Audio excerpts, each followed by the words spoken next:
Apple's at the top of the food chain for CPU performance. The PlayStation 5 Pro has some unexpected hidden gems, and the 9800X3D is getting overclocked. Let's get into the hot news, everybody. I'm your Brett host. We're going to be going over the hottest tech news I can find on the internet while you enjoy your breakfast this Tuesday, November 5th, 2024. I'm going to start off today talking about the fact that Reece is not here. He has returned to his homeland, and I don't know when we're going to see him again, so just deal with that. But we're also going to deal with the performance scores coming out for the upcoming M4 Max chip that's going to be released in the new MacBook Pros later this week. We're getting leaked Geekbench 6 scores showing that the M4 Max is the fastest Geekbench 6 CPU out on the market, beating the M3 Max from the previous generation by roughly 26% in multi-core performance. It also beats the M2 Ultra, which was the last Ultra chip that we got from Apple, which fuses two Max chips together. Additionally, when you compare it to AMD and Intel, it also wipes the floor with them both in single-core and multi-core performance. In Geekbench 6, the M4 Max scoring over 4,000 points in single core, whereas the 9950X was under 3,500,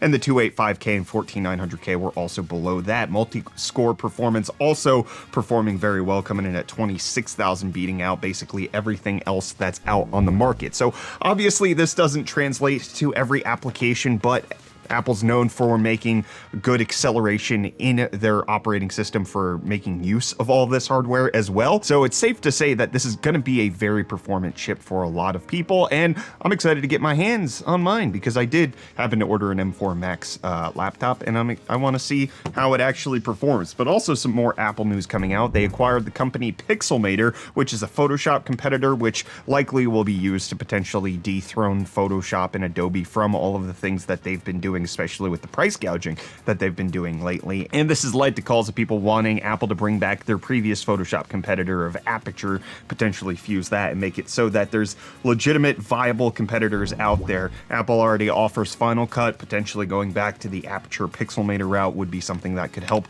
to unseat Adobe at the top of their food chain. But at the top of my food chain is the desire to have this update for the Vision Pro. I've been waiting for this for quite some time, which is they're adding the wide and ultra wide options for your Mac virtual display. So you can now take a MacBook Pro or a Mac Mini or a headless Mac, put it on your Vision Pro, and it used to be that you'd only get one screen, but now you can get a wide screen in 21:9 or an ultra wide, which is 32:9. So you effectively have extra real estate in virtual space, making it easier to work on the Vision Pro. I'm excited to check this out. It looks gorgeous. I have not updated mine yet. Mine is not charged because I have not used it for work recently, but I'm gonna start trying it again. But while it's been well delayed, that ultra wide update for the Vision Pro, Microsoft recall also continuing to get delayed. Allegedly, it was supposed to be coming out to Windows insiders this past month of October.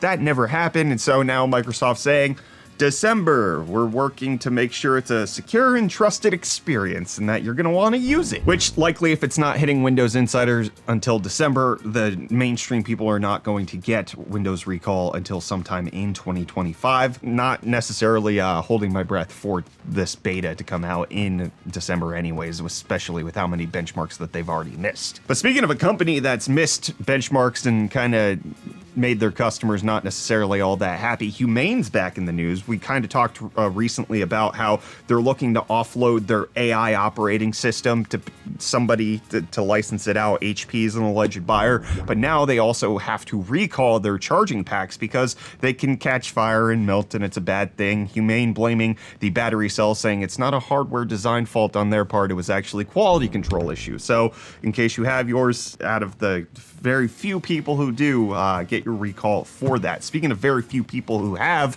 a Cybertruck, that's now going to be available in Canada. Congratulations, Northern Brethren. You get to have this thing. You're welcome, because all of the US backlog is now run out. They've delivered about 40,000 here in the US, and nobody more wants them. You can go buy one right now for like 80 grand and have it delivered in 1 to 2 weeks, and it's not really happening. So they're shipping them up north for anybody. Which one of you wants one? You can have it. And speaking of shipping things all over the place, I shipped Reece to South Africa. Let's see if he has any deals for us. Yo, welcome back to UFD Deals, bringing the hottest tech deals out on the internet. It is whatever today is. I'm still feeling the jet lag, and I'm feeling it pretty hard. Plus the really intense South African heat wave that we're currently feeling. thing, it's not helping, but hey, we've got some deals to get through today. Starting off, we have this Vantex Premium Shielded PCI Express riser cable, which is going for only $14.99, making it $25 off if you want to go with a whole vertical mounted GPU. And then next up, we have the Roccat or Rocat, I've heard it said both ways, Cone Pro lightweight gaming mouse plus their Sense Core mousepad combo, which you can pick up for only $14.99 as well, making it $39.99 off for the bundle. And then lastly, continuing the trend of Corsair cases, we have the Corsair 3000D Airflow mid-tower case going for only $79.99, making it $40 off. But hey, with that, the deals are done. You can find these and more linked in the video description down below. But until next time, I'm gonna hand you off back to Brett for the rest of your hot news. Cheers. Well, Reece, here's the deal with the PS5 Pro. A lot of YouTubers and content creators and influencers and media got their PS5 Pros yesterday. They had the unboxing embargo where they got to show it off, but some people didn't abide by that. So there was previous videos that came out of a teardown of the PS5 Pro revealing some very interesting details about this upcoming console that's releasing this coming Thursday. The PS5 teardown seems to indicate from these Brazilian YouTubers that Sony has gone with a 4nm production node for their APU that they're putting in. It has 8 Zen 2 cores like we knew. It also has the RDNA 3.5 graphics. But one of the interesting things that they noticed was that it has an easily accessible CMOS battery so that you can easily reset it or potentially replace that later on down the line, something that is just going to bode well for the console living a longer life over the long term. Additionally, we got some more confirmed specs about the console, including that it's at 16.7 teraflops of performance with its 60 RDNA 3 compute units with RDNA 4 ray tracing. That 16.7 teraflops is, you can compare it to the Xbox or the PS5's 10 teraflops, but considering the fact that this is on a newer graphics, the teraflops is not necessarily equivalent, and it remains to be seen whether or not how much faster this is going to be. But additionally, finding out that not only does it have 16 gigabytes of GDDR6 that's going to be used, it has 2 gigabytes of DDR5 that's dedicated to the system specifically so that you don't have to necessarily use up that shared memory for the graphics. So that could potentially bode very well in the upscaling that we're going to see in games moving forward. There's a bunch of videos showing off comparisons. It does look to be a significant enhancement to specific games where the developers have actually optimized it. There's also a feature where you can turn on where it can enhance previous games from PS4, and Sony announced that there's going to be at least 50 enhanced games for the PS5 Pro at launch this coming week, with a lot of big names being on this, a lot of Sony first-party titles. The one that I'm most excited about is the third-party title, Final Fantasy VII Rebirth, because I've actually chosen not to finish it on my PS5 just because running it in high performance mode at 60 FPS just decreases the texture so badly that I was like, well, now that I know a PS5 Pro is coming out, I'd rather wait for that, have 60 FPS and higher quality, and finish the game on that. I'm excited for that. I'm getting a lot of new stuff this week. We've got the 9800X3D, which is launching on Thursday. My PS5 Pro should be delivered on Thursday, and all of the new Mac stuff should be coming out on Friday as well. But in case you're looking to get the best performance out of that 9800X3D, more companies are rolling out their game mode. Turbo game mode is what ASUS is calling theirs. Gigabyte had their X3D Turbo Boost or whatever it was called, which allows you to have an easy one-click solution to potentially give you up to 35% better performance in select scenarios. But if you try it with every game, you're going to get headlines like this, which is it's not very good. So what this feature effectively does is disable one of the CCDs or core complex dies, so you're turning off a bunch of cores. Additionally, it turns off simultaneous multi-threading or hyper-threading, which is all of the extra threads that you get, specifically trying to aim at maximizing that single core performance so that you're not dealing with core distribution or having the operating system having some confusing communication. This allegedly should work better in high core count CPUs like the 7950X3D or the upcoming 9950X3D, but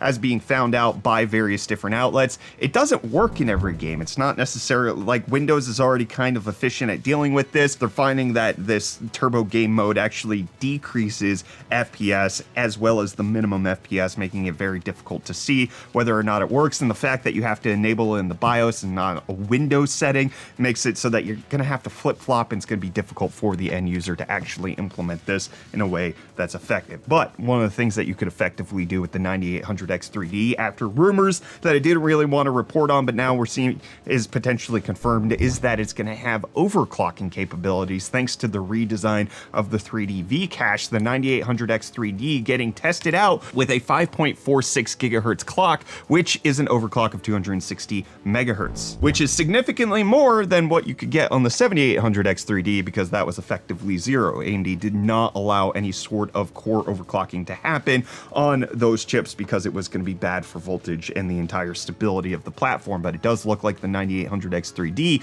might have a little bit more wiggle room on that front, making it a better chip for consumers even later on down the line. And speaking of more later on down the line X3D chips, Gigabyte confirming in a filing that we're supposed to be getting the 16-core X3D Ryzen 9000 processors, which we kind of already knew, but they're putting it in writing, so that's going to be happening. You guys put things in writing on Thursday's episode of Hot News. It was the Halloween edition. Sorry we didn't film on Friday. We had to get Reece and Catlin off to the airport, made things a little tricky as far as filming. As mentioned before, Monday episodes of Hot News are done for the foreseeable future, especially as we're getting ready to have my fourth son. And any other episode of Hot News that I need to miss is just going to happen because my family life is starting to change in dynamics that I don't know how to adjust for. So we're just going to adjust as we need to. So thank you for being patient and watching the videos as they come out. But on Floatplane, over on Floatplane saying 0% AI for work, only for fun, because I asked how much you're using AI for work, and there you go. Then Jimmy Cav saying, I propose that Reece be allowed to stay in the US, but only if he continues to wear the Helmo costume for every Hot News. He did leave it in my basement. I do have it right here, but he didn't want to stay. He wanted to go home. He left. Catlin left. It's kind of a sad day in the office today without them. I miss them already. Then over on YouTube, we got the Void Ascensionist saying, WTF are you wearing, dog? It's a hot Cheeto. I think, yeah, it's officially branded Flamin' Hot Cheeto that we had. It did look weird, I'll give you that. Then Mick saying, so the whole industry except Nvidia is losing? Just great. Kinda, a little bit. I mean, AMD is winning in data center, and that's where Nvidia is winning, but not in gaming. Then Domik saying, Brett is not a nacho, he's a tongue. I do kind of see how this does look like a tongue. And Dolio is saying, before he said hot Cheeto, my brain instantly went to Patrick from SpongeBob, but red for some reason. Maybe a skin condition. And then Lansome saying, good morning and thank you for the information, Elmo, Mr. Boneless Buffalo Chicken Wing. You're welcome. And you're welcome for this episode of Hot News. I should hopefully be back with more of the hottest tech news for you tomorrow.